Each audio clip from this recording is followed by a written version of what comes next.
different contacts, and we still do have, and there are meetings also, but it doesn't mean that we actively are working for some political solution. And in general, I would say that I prefer to talk about, in case of Russian Empire, about regional identity, not ethnocratic identity. Because, well, a good example was our colleague Alexander from Königsberg, who said that he's indigenous, Korennoi, as his parents arrived in the 50s, last century. It means before the 50s there seemed to be an empty place. And also comparing his own arrival or his people to Americans. It means Red Indians were destroyed. It was genocidal, in fact. So it's not a very good example from one side, but from the other side, it's a good example of creating a local identity.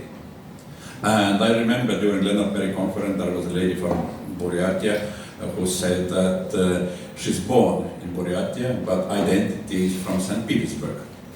So she feels she's from St. Petersburg. We have to work more on regional identity than ethnical identity, I think. There was a question concerning the possible referendums. If 30% of the population is local ethnicity, the rest are immigrants, what to do? Because if there is a referendum and everyone votes for independence, the 70% might be against. So we have to work on regional identity, not only on ethnicity, because Russians in Vladivostok feel totally different than Russians in Königsberg or Moscow and St. Petersburg, etc., etc. So that's why I refer to this regional identity. But coming to the heading guide, because it concerns the experience of Baltic states. Well, our experience is applicable and non-applicable. Background is totally different. We have majority ethnicity, but more important, we have pre-war republic.